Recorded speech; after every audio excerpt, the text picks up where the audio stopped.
নির্বাচন সামনে রেখে ১১ দলীয় জোটে আসন সমঝোতার ঘোষণা দিয়েছে বাংলাদেশ জামায়াত ইসলামী। এতে ২৫৩ আসনে প্রার্থী ঘোষণা করেছে ১১ দলীয় নির্বাচনী ঐক্য। তবে জোটের আরেক শরিক ইসলামী আন্দোলন বাংলাদেশের নেতাকর্মীদের দেখা মেলেনি পুরো আয়োজনে। যদিও যুগপৎ আন্দোলনের এই মিত্রের অপেক্ষায় ৪৭ আসনে প্রার্থী দেয়নি জোট। এমন প্রেক্ষাপটে চরমোনাই পীরের দল জোটে ফিরবে কিনা সেটাই এখন বড় প্রশ্ন।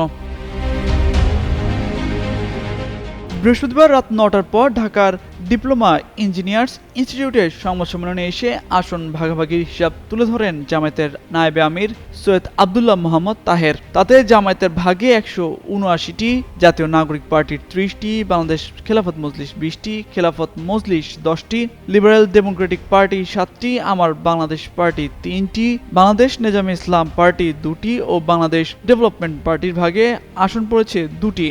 জোটের অন্যান্য শরিক দল ইসলামী আন্দোলন, জাকপা ও বাংলাদেশ খেলাফত আন্দোলনের জন্য আসন চূড়ান্ত করা হয়নি।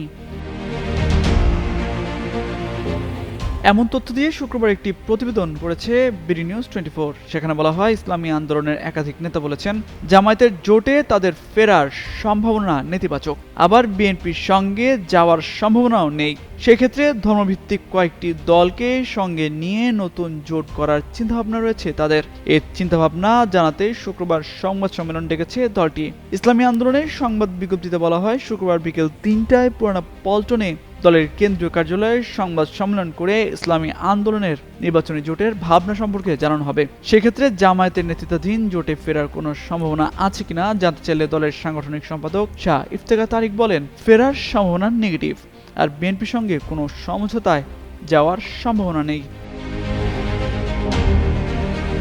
তবে দলটির আরেক নেতা গণমাধ্যমকে বলেন, আরও কয়েকটি ইসলামিক দল তাদের সঙ্গে যুক্ত হতে চাচ্ছে, তাদের নিয়ে কিছু একটা হতে পারে বলেও ইঙ্গিত দেন তিনি। তামজিদ মির্জা, যুগান্তর নিউজ।